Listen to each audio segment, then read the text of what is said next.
Good morning students, मैं देवेंद्र भावसार आपका physics tutor from Pragya academy class 12 में यानी कि कक्षा 12 में यानी कि क्लास 12 में हम सेकंड चैप्टर गाउस लॉ और उसकी एप्लीकेशन यानी कि गाउस के नियम और उसके अनुप्रयोग वाला चैप्टर नंबर 2 हम पढ़ रहे हैं। ठीक है, उसमें एक लास्ट टॉपिक बचता है आपका, ठीक है, आवेशित साबुन के बुलबुले का संतुलन, यानी कि साबुन के बुलबुले का संतुलन।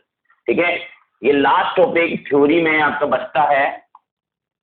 साबुन के बुलबुले का संतुलन। देखो बच्चों, ये मैंने एक साबुन का बुलबुला लिया। अगर ये साबुन के बुलबुले की त्रिज्या R है और पृष्ठ तनाव कैपिटल T है, ठीक है, तो देखो आप जानते हैं इस बात को कि ये साबुन का बुलबुला है और साबुन के बुलबुले के अंदर दाब, इसको P इन बोल देते हैं हम, और बाहर वायुमंडलीय दाब यानी कि ये हो जाएगा P आउट। अब बच्चों, बुलबुले के अंदर का दाब P इन माइनस P आउट, इसको हम बोलते हैं बच्चों दाब आधिक्य। क्या बोलते हैं? दाब आधिक्य। यानी कि हम भी अच्छी तरह से जानते हैं कि ये जो साबुन का बुलबुला है, इसके अंदर जो, ठीक है, प्रेशर होगा यानी दाब जो होगा वो ज्यादा होगा। बाहर एनवायरमेंट है, वायुमंडल है, वहां पर दाब कम होगा। तो अंदर का दाब माइनस बाहर का दाब, तो अंदर का दाब कुछ ज्यादा है, बाहर का दाब थोड़ा सा, वायु का प्रेशर, एयर प्रेशर से मतलब है यहाँ पर। तो वायु का प्रेशर अंदर ज्यादा है, बाहर कम है, तो ज्यादा में से कम घटेगा। तो जो बच जाता है, मतलब कितना अंदर ज्यादा है, बाहर जो वायु का दाब है उससे बुलबुले के अंदर कितना ज्यादा है, उसको हम दाब आधिक्य बोलते हैं। और ये जो दाब आधिक्य होता है, इसका मान बच्चों 4 capital T upon small r होता है। क्या होता है? 4 capital T upon small r होता है। ये आपने क्लास 11 के अंदर पढ़ा होगा। यहाँ पर कैपिटल T जो है वो पृष्ठ तनाव है और स्मॉल r जो है वो बुलबुले की त्रिज्या है। अब बच्चों बात क्या है कि जैसे ही हम इस बुलबुले को आवेशित करते हैं तो समान आवेशों में प्रतिकर्षण होने के कारण त्रिज्यीय दिशा में, ऐसे त्रिज्यीय दिशा में ये जो बुलबुला होता है, ये बुलबुला, इस बुलबुले की त्रिज्या बढ़ती है। वैद्युत दाब के कारण इस बुलबुले के जो पृष्ठ होता है, उस पृष्ठ पर चारों तरफ त्रिज्यीय दिशा में बुलबुला फैलने लगता है। जब बुलबुला फैल जाता है, जहां पर आप अच्छी तरह से जानते हो कि ये जो मैंने चारों तरफ जो दाब लगाया है, इसको वैद्युत दाब बोलते हैं। और वैद्युत दाब की जो वैल्यू होती है वो वैद्युत दाब, इधर लिख देते हैं हम, वैद्युत दाब बराबर होता है बच्चों sigma square upon 2 epsilon not. कितना होता है? वैद्युत दाब बराबर होता है sigma square upon 2 epsilon not. Clear?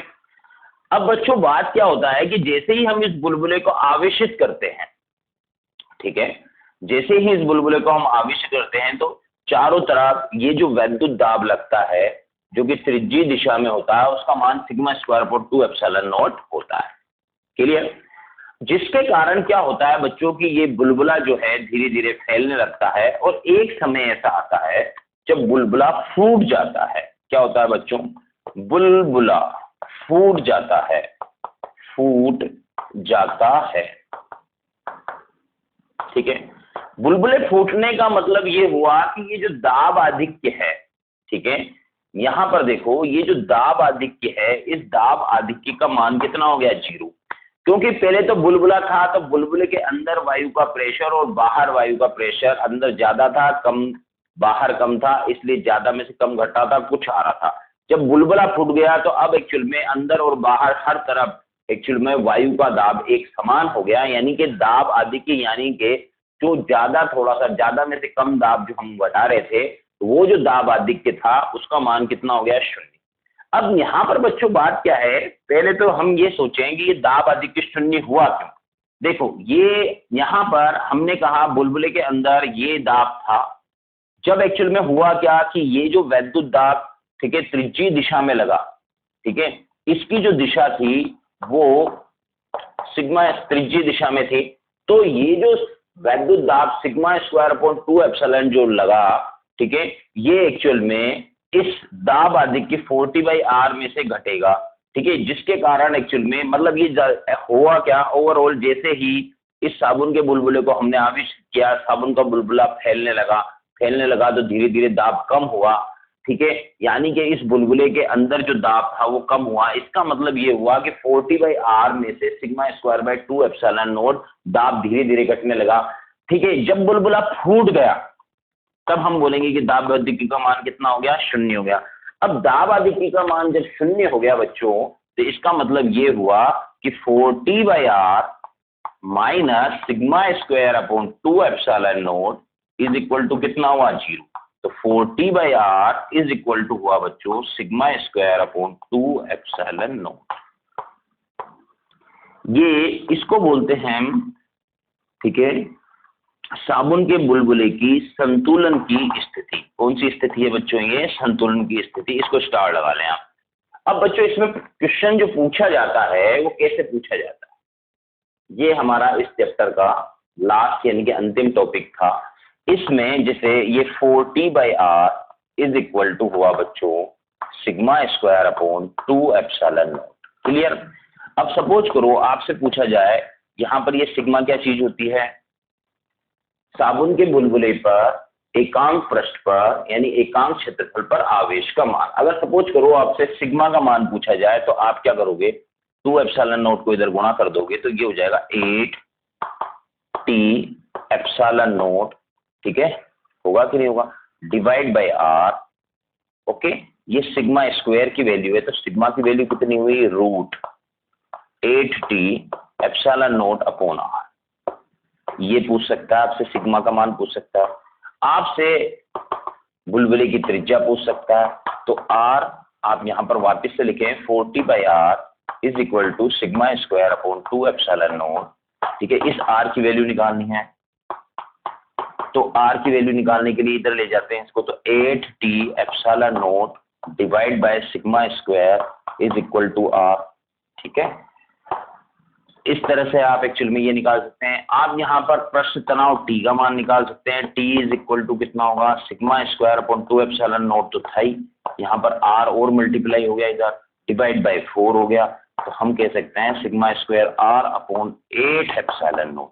ये कुछ भी पूछा जा सकता है इस तरह से, ठीक है। यहाँ पर अगर हम वेरिएबल की बात करें तो जैसे यहाँ पर क्या क्या चीजें हैं, एक तो प्रश्न तनाव T है, त्रिज्या R है, पृष्ठ आवेश घनत्व सिग्मा है, एप्सिलॉन नॉट तो आप जानते ही हो, यानी 3 चीजें हैं।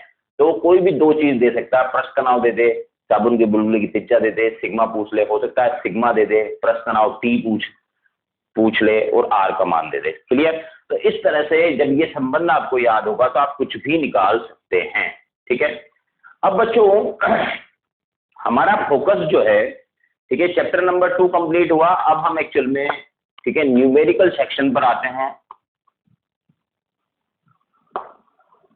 Chapter number 2 numerical section.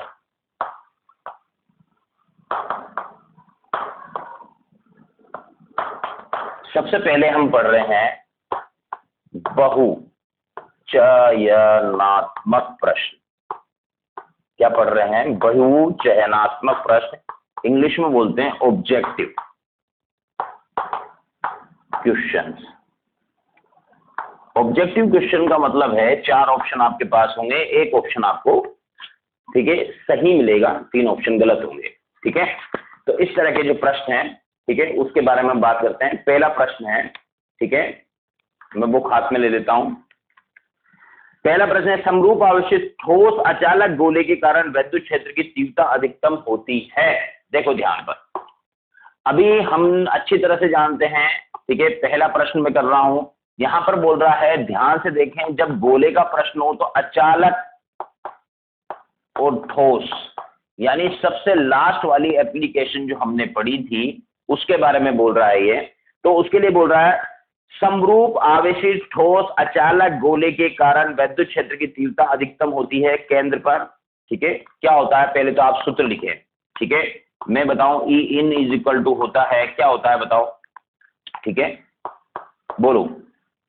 E in is equal to होता है K Q small R upon R Q.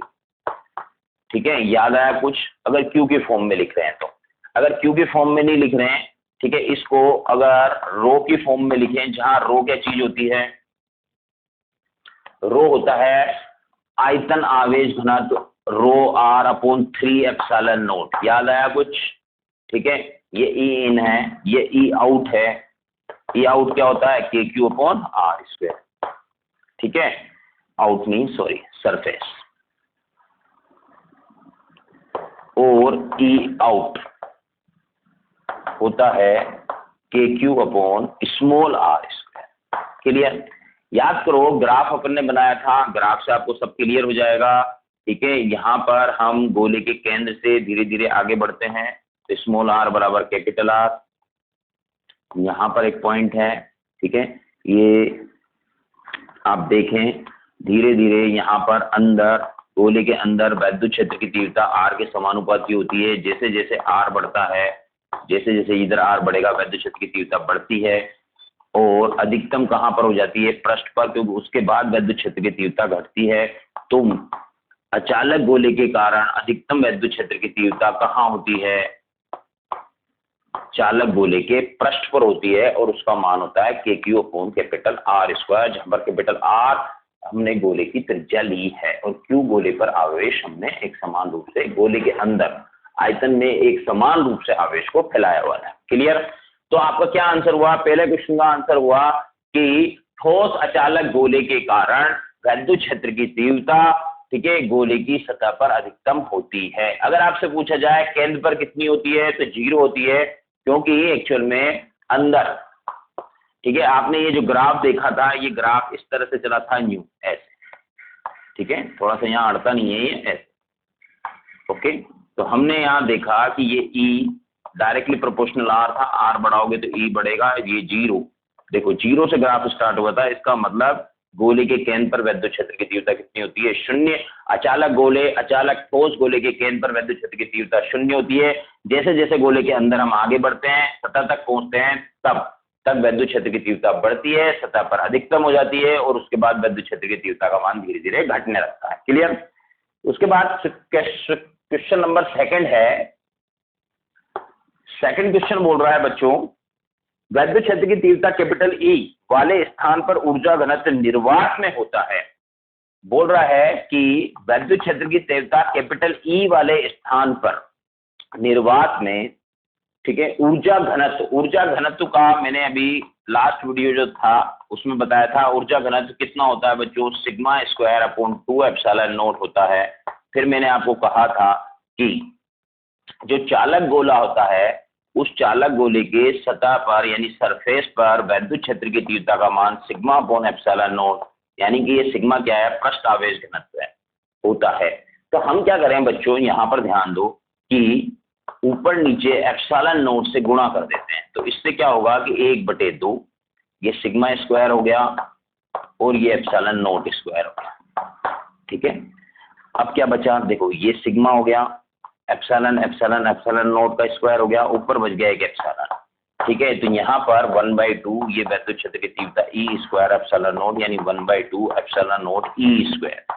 ठीक है, ये विद्युत क्षेत्र की तीव्रता वाले स्थान पर ऊर्जा घनत्व का मान होता है।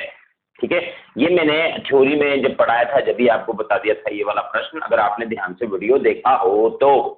क्लियर? इसके बाद क्वेश्चन नंबर 3 पर हम आते हैं। ठीक है, अगर आप ध्यान से वीडियो देखेंगे बच्चों, तो आपको इन क्वेश्चनों में कोई परेशानी मेरे ख्याल से नहीं आनी चाहिए। 0.2 मीटर भुजा वाले घन के केंद्र पर 1 माइक्रो कूलाम आवेश रखा है। घन के प्रत्येक फलक से निर्गत फ्लक्स का मान वोल्ट प्रति मीटर में होगा। देखो यहां पर एक घन लिया हमने, ठीक है, ऐसे प्रश्न भी मैंने आपको कराए थे, अगर आपने वीडियो को ध्यान से देखे हो तो, ठीक है, वापस से देख लें एक बार। ये सेंटर है, सेंटर पर 1 माइक्रो कूलाम आवेश वो रख रहा है और आपसे बोल रहा है कि ये जो घन है, इस घन की जो भुजा है वो 0.2 मीटर की है। इस घन की जो भुजा है वो 0.2 मीटर की है। तो एक फलक, ठीक है, एक फलक से निर्गत वैद्युत फ्लक्स का मान वोल्ट प्रति मीटर में आपको निकालना है। तो बच्चों इसमें तो कोई प्रॉब्लम है ही नहीं, जब ये सेंटर पर 1 माइक्रो कूलाम आवेश रखा है तो हम जानते हैं पूरे घन से, एक घन से, गाउस के नियम से एक घन से निर्गत फ्लक्स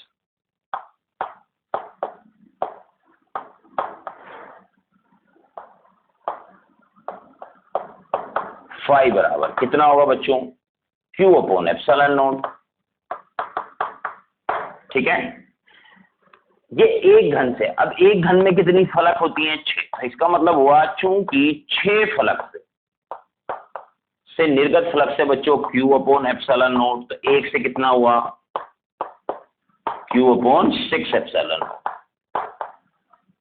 एक फलक से कितना, ठीक है, निर्गत फ्लक्स हुआ Q अपॉन 6 एप्सिलॉन नॉट। तो यहाँ पर ये 0.2 मीटर केवल आपको कंफ्यूज करने के लिए दिया गया है। तो एक फलक से आंसर आएगा आपका Q की वैल्यू है 1 micro coulomb 10⁻⁶ upon 6 epsilon not की वैल्यू 8.85 इंटू 10⁻12। ठीक है, इसको आपको सोल्व करना है। ठीक है, ये हुआ एक फलक, इसको सोल्व करने पर जो भी आपका आंसर आएगा, ठीक है, वो आंसर आपको देना है। क्लियर। इसके बाद क्वेश्चन नंबर 4 पर आता हूं।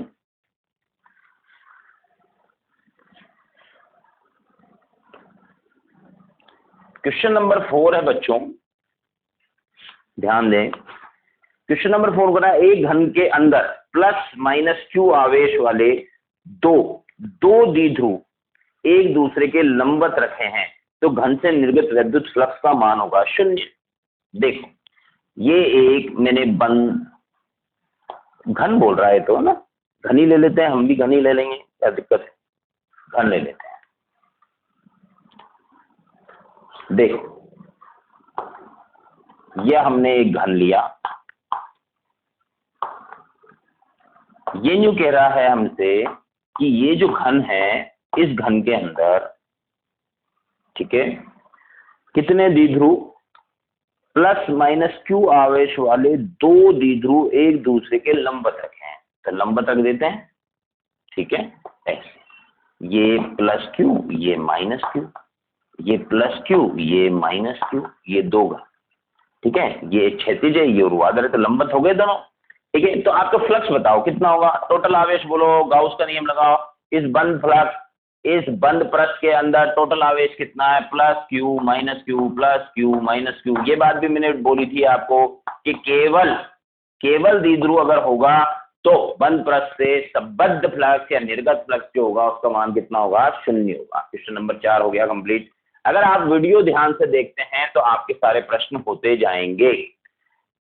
साबुन के बुलबुले को ऋणात्मक आवेशित करने पर उसकी त्रिज्या कम हो जाती है, बढ़ जाती है, अपरिवर्तित रहती है, जानकारी अपूर्ण है, अतः कुछ नहीं कह सकते। देखो बच्चों बात क्या है, साबुन के बुलबुले को आप ऋण आवेशित करें चाहे धन आवेशित करें, समान आवेशों में प्रतिकर्षण होगा। ऋण आवेश है तो भी वो एक दूसरे को प्रतिकर्षित करेंगे और धन आवेश होंगे तो भी वो एक दूसरे को प्रतिकर्षित करेंगे। इसलिए साबुन के बुलबुला जो है, ठीक है, उसके आकार में वृद्धि होगी, यानी कि उसकी त्रिज्या जो है वो बढ़ जाएगी। ठीक है, क्वेश्चन नंबर 5 हुआ। क्वेश्चन नंबर 6, एक गोले में आवेश Q स्थित है, इससे निर्गत flux Q upon epsilon not है। गोले की त्रिज्या आधी करने पर वैद्युत फ्लक्स का मान कितना परिवर्तित होगा, कुछ भी परिवर्तित नहीं होगा, क्योंकि गाउस का नियम जो है वो गाउसी पृष्ठ के आकार और आकृति पर निर्भर नहीं करता है। देखो एक बार मैं बता देता हूं आपको कि एक गोले में Q आवेश स्थित है, ये है, मान लो केंद्र पर स्थित है, ठीक है, ये R त्रिज्या। अब बच्चों बात क्या है, वो नहीं कहता है कि इस गोले की त्रिज्या आधी कर देता हूं, यानी कि अब ये छोटा गोला हो गया, अब भी सेंटर पर आवेश क्यू ही है। ठीक है, तो देखो पहले बड़ा आकार था तो भी फ्लक्स कितना था, क्यू बाई एप्सिलॉन नॉट, और अब छोटा आकार होगा तो भी फ्लक्स कितना होगा, क्यू बाई एप्सिलॉन नॉट, क्योंकि बंद पृष्ठ के अंदर कुल कितना आवेश है डिवाइड बाई एप्सिलॉन नॉट किया जाता है, ये गाउस का नियम होता है। ठीक है, इसके बाद क्वेश्चन नंबर 7 पर आ जाते हैं हम। क्वेश्चन नंबर 7 कहता है वायु में स्थित इकाई धन आवेश से निकलने वाले संपूर्ण विद्युत फ्लक्स का मान है। वायु में स्थित इकाई धन आवेश यानी कि एक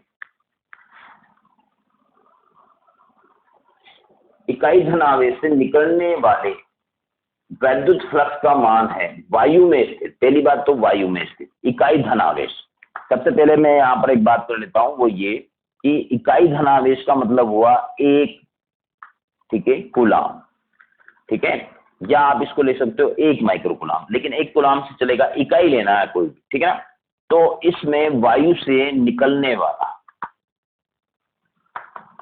ठीक है, ध्यान दो, वायु में स्थित इकाई धन आवेश से निकलने वाले संपूर्ण विद्युत फ्लक्स का मान है। अब बच्चों बात क्या है, 2 मिनट के लिए मैं इसको यहां पर एक आवेश कर देता हूं क्यू, तो इससे विद्युत बल रेखाएं इस तरह से निकलेंगी, यानी फ्लक्स तो आएगा बाहर।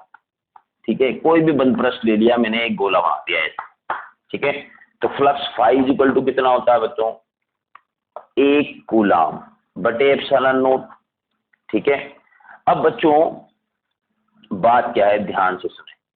ठीक है, और इसमें स्थित इकाई धन आवेश से निकलने वाला, ठीक है, आप विद्युत फ्लक्स बताना है, तो 1 कूलाम बटे एप्सिलॉन नॉट। ठीक है, अब अपन जानते हैं कि K इज इक्वल टू होता है 1/4 पाई एप्सिलॉन नॉट।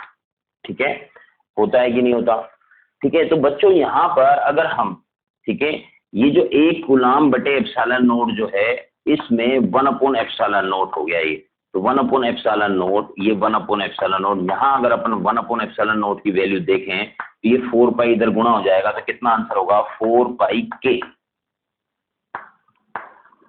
क्या आंसर हुआ, 4 पाई K फ्लक्स पैदा करता है इकाई धन आवेश वायु में।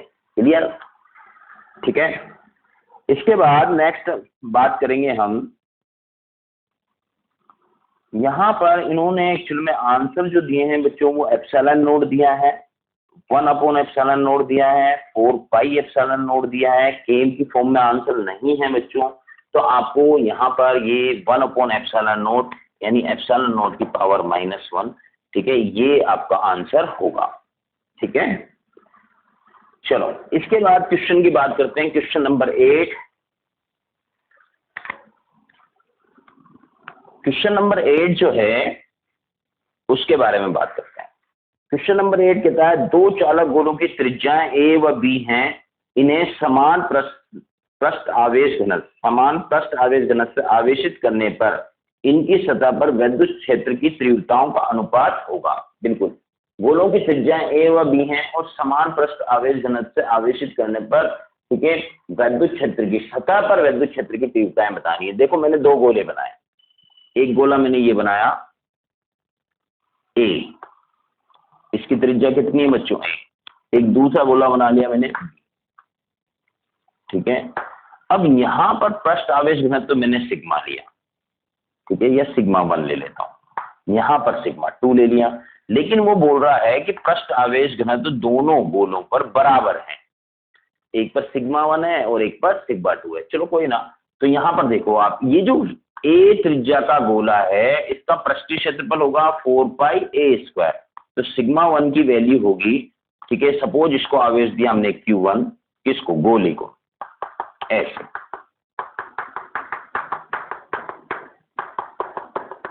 ऐसे, ठीक है, तो 4 पाई A², ये सिग्मा 1 की वैल्यू हुई। इसी तरह से सिग्मा 2 की वैल्यू होगी बच्चों, मान लिया इस B त्रिज्या वाले गोले को आवेश दिया हमने Q2, 4 पाई B²। क्लियर। अब बच्चों सिग्मा 1 और सिग्मा 2 बराबर हैं इसका मतलब Q1 upon 4 pi A square is equal to Q2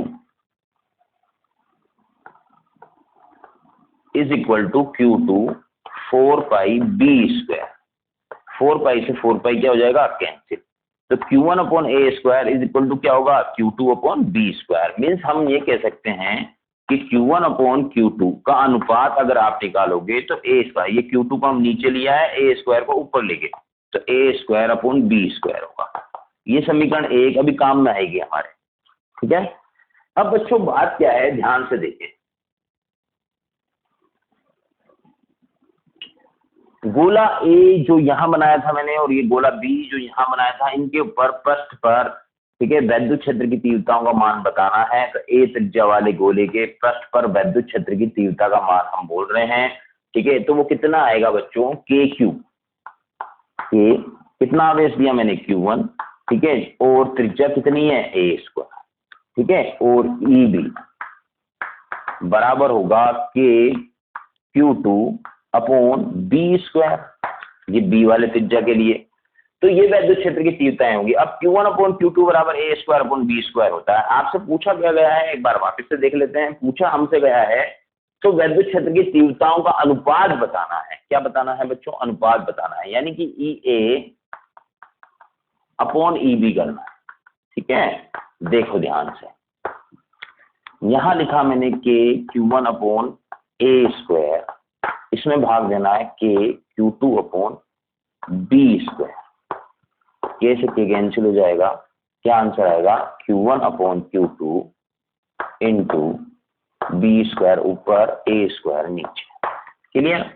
अब Q1 अपॉन Q2 का मान कितना होता है, ए स्क्वायर अपॉन बी स्क्वायर होता है, ठीक है, ध्यान दें आप। तो ई ए अपॉन ई बी बराबर Q1 अपॉन Q2 बराबर A square upon B square into B square upon A square. ओहो, ये तो कैंसिल हो गया, तो 1:1, यानी कि 1:1 आंसर आएगा। वैसे आपको यहाँ पर ये मैंने थोड़ा सा लेंदी कर दिया, अगर आप थोड़ा सा दिमाग लगाएं तो अभी थोड़ी देर पहले भी हम बात कर रहे थे कि ये गोला है, इसकी त्रिज्या ए है। यहां पर वो बोल रहा है कि एक चिन्ह में पृष्ठ आवेश घनत्व तो मान लो कितना है, सिग्मा 1। ये दूसरा गोला है बी, जिसकी त्रिज्या कितनी है बी। यहां पर पृष्ठ आवेश घनत्व कितना है, सिग्मा 2। तो यहां पर वैद्युत क्षेत्र की तीव्रता सतह पर जो होगी वो ई ए बराबर होगी सिग्मा 1 अपॉन एप्सिलॉन नॉट। यहां पर कितनी होगी, ई बी बराबर सिग्मा 2 अपॉन एप्सिलॉन नॉट। अब वो बोल रहा है कि sigma 1 is equal to sigma 2। पृष्ठ आवेश घनत्व दोनों गोलों पर समान है। इसका मतलब ये हुआ कि E A is equal to E B, ठीक है। इसका मतलब ये हुआ कि E A upon E B is equal to 1/1। Clear. चलो आगे बढ़ते हैं। तो ये क्वेश्चन नंबर 8 तक अपन ने किए। क्वेश्चन नंबर 9 है, दो चालक गोलों की त्रिज्याएं ए व बी हैं, इन्हें समान आवेश से आवेशित करने पर इनकी सतह पर वैद्युत क्षेत्र की तीव्रताओं का अनुपात होगा। इस बार वो समान आवेश से आवेशित कर रहा है। देखो फिर से वैसा का वैसा ही क्वेश्चन है, क्वेश्चन में थोड़ी सी लैंग्वेज चेंज है। ये गोले की त्रिज्या है ए और ये गोले की त्रिज्या है बी। यहां पर आवेश दिया हमने Q1, यहां आवेश दिया हमने Q2, ठीक है। अब के वो बोल रहा है कि एक चुल में समान आवेश से गोलों को आवेशित किया, मतलब कि Q1 बराबर क्या है बच्चों, Q2 है, ठीक है। अब यहां पर वैद्युत क्षेत्र की तीव्रता निकालें तो ई ए बराबर के Q1 अपॉन ए स्क्वायर सतह पर, ठीक है, और बी पर निकालेंगे तो कितनी होगी, के Q2 अपॉन बी स्क्वायर, ठीक है। अब हमको निकालना है ई ए अपॉन ई बी, ये अनुपात निकालना है। तो हम क्या करेंगे, के Q1 upon A square divide by के Q2 अपॉन बी स्क्वायर कर देंगे। के से के कैंसिल हो जाएगा, ठीक है। ए स्क्वायर नीचे, बी स्क्वायर ऊपर, तो B square upon A square into, ठीक है, Q1 अपॉन Q2। लेकिन Q1 और Q2 क्या है, बराबर, इसलिए ये इससे कैंसिल हो जाएगा, यानी आंसर आएगा B square upon A square. ठीक है, यानी कि आंसर आएगा आपका first B square upon A square. उसके बाद एक क्वेश्चन है, सीधे लंबे आवेशित तार के कारण उत्पन्न विद्युत क्षेत्र की तीव्रता 1/r के साथ परिवर्तन आरेख है।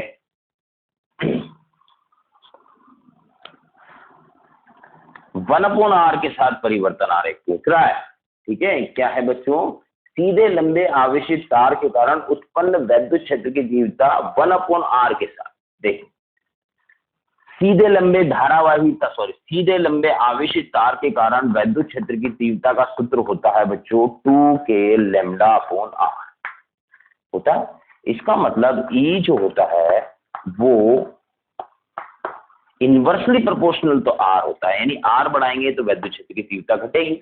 लेकिन अगर हम, ठीक है, यहाँ पर पहले मैं आपको डिफरेंस बता देता हूं, इस एक्सिस पर हम R लें, इस एक्सिस पर विद्युत क्षेत्र की तीव्रता E लें, तो ग्राफ न्यू है ऐसे, क्योंकि यहां पर E और R में ग्राफ है। लेकिन अगर इस एक्सिस पर हम 1/r लें और इस एक्सिस पर E लें, तो देखो आप यहां पर देखें, ठीक है, 1/r जो है, ये 1/r जो है, सपोज मैं इसको A बोल देता हूं, क्या बोल देता हूं, A, तो E डायरेक्टली प्रोपोर्शनल A हो गया, यानी कि A बढ़ाओगे तो आपका E बढ़ेगा, मीन्स एक्चुअल में ऐसे ग्राफ आएगा आपका E 1/r प्रोपोर्शनल। आई बच्चों बात समझ में कि नहीं आई, यानी कि आंसर आएगा C। फिर उसके बाद क्वेश्चन नंबर 11 कह रहा है बच्चों, अपन से एक फोटो उसने बना रखा है क्वेश्चन नंबर 11 में, और फोटो में विद्युत क्षेत्र की तीव्रता, यानी कि इस तरह से विद्युत बल रेखाएं बना रखी है ये ऐसे, ठीक है, और ये जो विद्युत बल रेखाएं बना रखी हैं,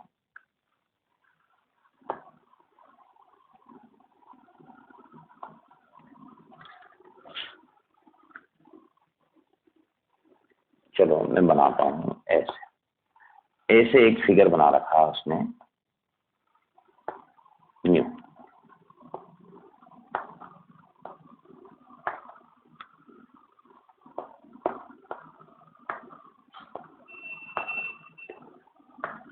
ऐसे। यहां पर ये जो विद्युत क्षेत्र की तीव्रता है इसको E बता रखा है, और यहाँ पर एक डॉट डॉट डॉट लाइन चला रखी है उसने, और ये एंगल 30 डिग्री दे रहा है। कितना एंगल दे रहा है, 30 डिग्री। ये कह रहा है हमसे, क्षैतिज के समानांतर स्थापित एक समान विद्युत क्षेत्र कैपिटल E में, ठीक है, एक वर्ग चित्रानुसार इस प्रकार स्थित है कि वर्ग का तल पर खींची गई रेखा, वर्ग के तल पर खींची गई रेखा विद्युत क्षेत्र के साथ 30 डिग्री का कोण बनाती है। यदि वर्ग की भुजा A हो तो वर्ग से पारित विद्युत फ्लक्स का मान होगा। यहाँ पर एक इम्पोर्टेंट बात जो है देखने लायक है वो है एंगल वाली, और वो ये कह रहा है कि वर्ग के तल पर खींची गई रेखा, वर्ग के तल पर खींची गई रेखा विद्युत क्षेत्र की तीव्रता के साथ 30 डिग्री का कोण बनाती है। ये बात अपन को समझनी पड़ेगी। जैसे मैंने यहाँ पर एक बुक लिया आपके सामने, ये जो बुक है इस बुक को आप अच्छी तरह से देखें। सपोज ये एक वर्ग है कि सर ये तो आया था, मान लो 2 मिनट के लिए एक वर्ग है, ठीक है। अब यहाँ पर जो विद्युत तल पर खींची गई रेखा, ये तल है इसका, और तल पर ये रेखा हमने खींच दी, और यहाँ पर ये जो रेखा खींची हुई है उससे ये जो विद्युत क्षेत्र की तीव्रता है इस तरह से, जो आपको समानांतर बल रेखाएं जो दिखाई गई हैं, वो 30 डिग्री का कोण बना रही है। कितने डिग्री का कोण बना रही है, 30 डिग्री का, ठीक है। तो यहाँ पर फ्लक्स जो होता है वो तो होता है तल के लंबवत, ठीक है, यानी क्षेत्रफल सदिश जो होगा A, इस वर्ग का क्षेत्रफल सदिश A तो ऐसे होगा, और यहाँ पर विद्युत क्षेत्र की तीव्रता जो है वो तो तल में है, ठीक है, ऐसे। तो यहाँ पर ये A सदिश और जो E सदिश था, ये E सदिश था और ये आपका A सदिश हुआ, दोनों के बीच में कोण कितना डिग्री हुआ, 90 डिग्री हुआ। कितना डिग्री हुआ बच्चों, 90 डिग्री। 90 डिग्री हुआ, यानी कहने का मतलब ये तल में डॉट डॉट डॉट रेखा खींची गई है और क्षेत्रफल सदिश जो होगा वो ऐसे होगा ऊपर, यानी कि कहने का मतलब ये हुआ कि दोनों के बीच में फ्लक्स जो होगा, ठीक है, ई डॉट ए हम ऐसे निकालते हैं, यानी फाई इज इक्वल टू ई ए कोस 90, क्योंकि ई सदिश और ए सदिश के बीच में 90 डिग्री का एंगल है, इसलिए फ्लक्स का मान 0 होगा। कितना होगा? 0। क्यों हुआ 0? इसके बारे में बताते हैं कि यहाँ पर ये जो वर्ग है, इस वर्ग पर वैद्युत बल रेखाएं जैसे ये ऐसे गुजर रही है, ये ऐसे गुजरी, फिर ये दूसरी लाइन ऐसे गुजरी, तीसरी ऐसे गुजरी, सब ऊपर से स्पर्श करते हुए गुजर रही हैं, कोई भी छेद नहीं कर रही है। जब तक छेद नहीं होगा तब तक फ्लक्स नहीं आएगा, ठीक है, केवल ऊपर से गुजर रही है। आगे बात समझे? इसलिए किसी भी बल रेखा में एक्चुअल में इस वर्ग को छेदा नहीं है, जब तक छेदोगे नहीं जब तक एक्चुअल में फ्लक्स का मान 0 आएगा, ठीक है। तो इसका आंसर आएगा बच्चों 0। तो इस प्रकार ये हमने सारे एक्चुअल में, ठीक है, बहुचयनात्मक प्रश्न आपके किए, ठीक है। अब मैं कुछ न्यूमेरिकल करने की कोशिश करते हैं, न्यूमेरिकल पर आ जाते हैं। न्यूमेरिकल भी ज्यादा नहीं है, केवल 12 प्रश्न हैं, ठीक है। चलो 1-2 न्यूमेरिकल कर लेते हैं, ठीक है, फिर नेक्स्ट वीडियो में बात करेंगे। चलो देखते हैं, आओ। अब बच्चों ध्यान से सुनना, किसी बंद पृष्ठ पर प्रवेशित फ्लक्स,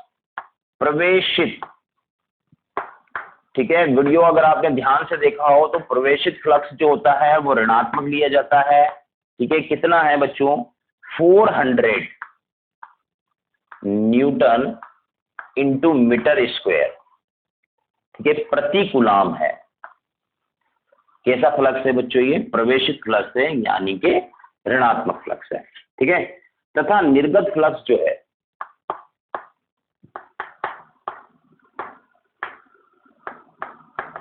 निर्गत फ्लक्स जो है वो कितना है? Plus 800 newton into metre square प्रति कूलाम है। क्लियर? ठीक है। बंद पृष्ठ द्वारा परिबद्ध आवेश का मान बताना है आपको। तो बच्चों यहाँ पर निर्गत फ्लक्स, निकलने वाला फ्लक्स प्लस 800 है और प्रवेशित फ्लक्स जो है वो -400 है। इसका अर्थ ये है बच्चों कि देखो, तो कुल फ्लक्स कितना हुआ? 5 टोटल कर लेते हैं। टोटल हो गया बच्चों 800 -400 इज इक्वल टू +400 न्यूटन इंटू मीटर स्क्वायर प्रति कूलाम, ठीक है। ये फ्लक्स का मान हुआ। अब बच्चों बात क्या है, ध्यान से सुनो। जब ये 5 फ्लक्स है तो 5 इज इक्वल टू कितना होगा? Q/ε0 गाउस के नियम से, ठीक है। तो Q का मान निकालना है तो Q इज इक्वल टू क्या होगा? ε0 गुणा कर जाएगा किसको? ε0 इंटू 400। ε0 की वैल्यू कितनी होती है? 8.85 इंटू 10⁻⁻12 इंटू 400, ठीक है। ओके, तो यहां पर इसको आपको सोल्व करना है और वो आंसर आपका आ जाएगा। आंसर जो आएगा वो कूलाम में आएगा, क्योंकि आप आवेश निकाल रहे हैं और आवेश का मात्रा कूलाम होता है, ठीक है। तो आज के लिए बच्चों इतना ही, ठीक है। बाकी नेक्स्ट वीडियो में देखेंगे हम। धन्यवाद।